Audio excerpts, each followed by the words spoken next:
ஓட்டுநர்களே, உங்கள் அனைவரையும் இந்த இனிய காலை வேளையில் வணங்கி மகிழ்கிறேன். அன்பார்ந்த மாணவ செல்வங்களே, உங்களுடைய ஐயா சொல்லுவது போல நான் இந்த மாவட்டத்திற்கு பதவி உயர்வில் வருகை புரிந்து ஏறக்குறைய ஓராண்டுகள் நிறைவடைய உள்ளன. சென்ற ஆண்டே ஒரு முறை உங்கள் பள்ளிக்கு நான் விசிட் பண்ணியிருக்கேன். 10th கிளாஸ்ல போய் கூட நான் கொஸ்டின்ஸ் எல்லாம் கேட்டிருக்கேன். அதே போல ஆன்லைன்ல சென்ற ஆண்டு ஒரு முறை நாங்கள் அறிவிச்சிருந்தோம். அந்த தருணத்துல எங்களுக்கு டைரக்டர் மீட்டிங் இருந்ததால வர முடியல. சரி, இந்த ஆண்டாவது இந்த பள்ளியை ஆய்வு செய்வோம் அப்படின்னு இன்னைக்கு நான் வருகை தந்துள்ளேன். இந்த பள்ளியானது ஒரு பழமையான பள்ளி. உங்களுடைய தாளாளர் ஐயா அம்மா அவர்கள் ரிட்டையர்டு ஹெச்எம், ரிட்டையர்டு டீச்சர்ஸ், அவங்க இந்த பள்ளியை மிகவும் சிறப்பாக வழிநடத்தி கொண்டுள்ளார்கள். மிகச்சிறந்த பள்ளியில நீங்க எல்லாம் படிக்கிறீங்கன்னு பெருமைப்படணும். ஓகேவா? நல்ல ஒரு சிறப்பான பள்ளியில நீங்க எல்லாம் படிக்கிறீங்க. அதுக்காக நீங்க ஃபர்ஸ்ட் பெருமைப்படணும். அடுத்ததாக நல்ல ஒரு கல்வியையும் ஒழுக்கத்தையும் இந்த பள்ளியானது கற்றுத் தருகிறது. அந்த வகையில் ஆசிரியர் பெருமக்கள் உங்களுக்கு நல்ல கல்வியை கொடுக்கிறார்கள், சிறந்த ஒழுக்கத்தினையும் கற்றுத் தருகிறார்கள். அவர்களுக்கும் என்னுடைய வாழ்த்துக்களை தெரிவித்துக் கொள்கிறேன். அடுத்து பார்த்தோம்னா 10th சென்ற ஆண்டு 10ஆம் வகுப்பு 25 மாணவர்கள் தேர்வு எழுதி 100% தேசிய பெற்றுத் தந்துள்ளார்கள். அந்த மாணவர்கள் வெளியே போயிருப்பாங்க, எங்கேயாவது போய் சேர்ந்திருப்பாங்க.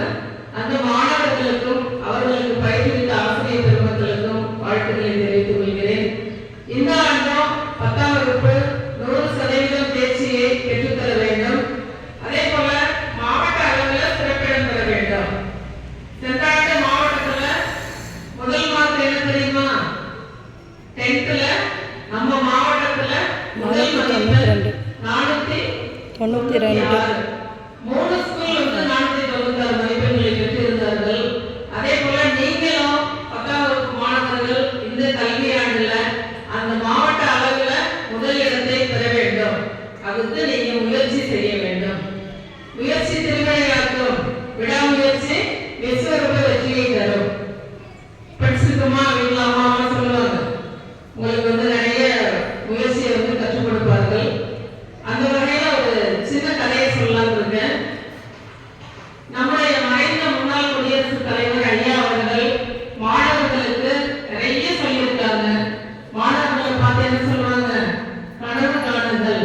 உங்களுடைய கனவானது உங்களை உலகத்தில் வருவது கனவு அல்ல, உங்களை உலக விடாமல் செய்வதே கனவு என்று சொல்வார்கள். அவங்க ஒரு ஆண்டு விழாவுக்கு போயிருக்காங்க. நம்முடைய மறைந்த முன்னாள் குடியரசுத் தலைவர் ஒரு ஆண்டு விழாவுக்கு ஸ்கூலுக்கு போறாங்க. ஸ்கூல்ல போய் எப்போதுமே அவங்க அந்த விழாவில் கலந்துக்கிட்டு மாணவர்கள்ட்ட கலந்துரையாடல் பண்ணுவாங்க. அந்த கலந்துரையாடல் இறுதியில ஒரு மாணவர்களை பார்த்து வினாக்கள் கேட்பாங்க. அப்படி சொல்லும் பொழுது அவர் என்ன சொல்றாங்கன்னா, மாணவர்களை பார்த்து உங்களுடைய கனவு லட்சிய கனவா இருக்கணும், உங்களுடைய இலக்கை நோக்கி அந்த கனவு நீங்க பயணிக்கணும் அப்படின்னு சொல்லிட்டு இருக்காங்க.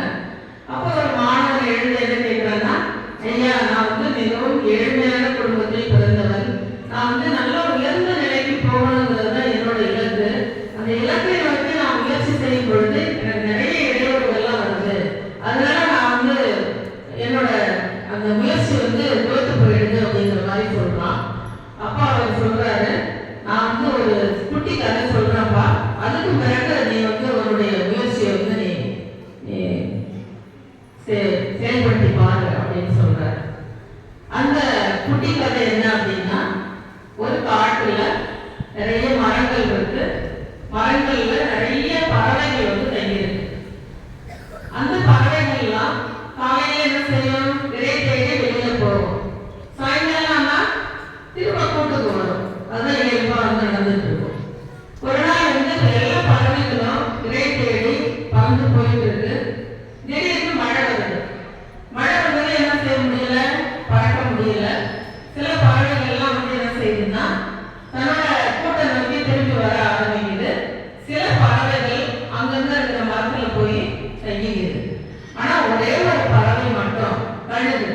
அது என்ன செய்யுதுன்னா உயர உயர உயர பறந்துட்டே இருக்கு. மழை பெஞ்சுக்கிட்டே இருக்கு.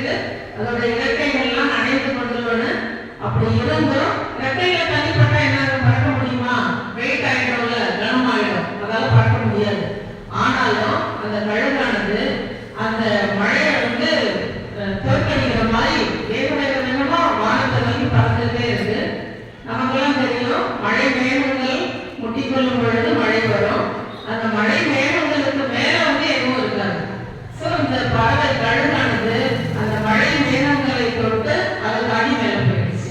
அங்க மேல போய் இறை தேட ஆரம்பிக்குது. ஆனா இதுல இருந்து என்ன தெரியுது? விடாமுயற்சி.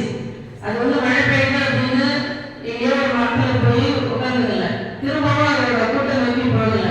மேலும் மேலும் விடாமுயற்சியோட தன்னம்பிக்கையோட உயர உயர உயர பறந்து அதோட இலக்கை அடைஞ்சிருச்சு. மழை மேகங்களை தாண்டி மேல போன பிறகு அந்த மழையே இல்லை, ஒரு துளி மழை கூட இல்லை. அங்க போய் இறை தேட ஆரம்பிக்குது. அதே போலதான் மாணவர்களே, முயற்சி வந்து செஞ்சுட்டே இருக்கணும். முயற்சிக்கு வந்து நிறைய தடைக்கற்கள் வரும். அந்த தடைக்கற்களை நம்ம தடைக்கற்களாக மாற்றிக்கொண்டு நம்ம மீண்டும் மீண்டும் முயற்சி செய்தால் கண்டிப்பாக நம்முடைய இலக்கை அடைய முடியும். இந்த கதையை கேட்ட பிறகு அந்த மாணவன் வந்து ரொம்ப தன்னம்பிக்கையோட ஐயாவை பார்த்து சொன்னான், ஐயா இந்த கதைக்கு பிறகு நான் வந்து கண்டிப்பாக என்னுடைய இலக்கை அடைவேன், விடாமுயற்சியை வந்து நான் எடுப்பேன் அப்படின்னு சொல்லி அந்த மறைந்த முன்னாள் குடியரசுத் தலைவர் ஐயா அவர்கள் அந்த மீட்டிங்ல கலந்துட்டாங்க இல்லையா. அந்த ஆண்டு விழாவில் இந்த கதையை சொல்லி முடிச்ச பிறகு அந்த ஒரு மாணவன் மட்டும் இல்லை, எல்லா மாணவர்களுக்குமே அது ஒரு இலக்கு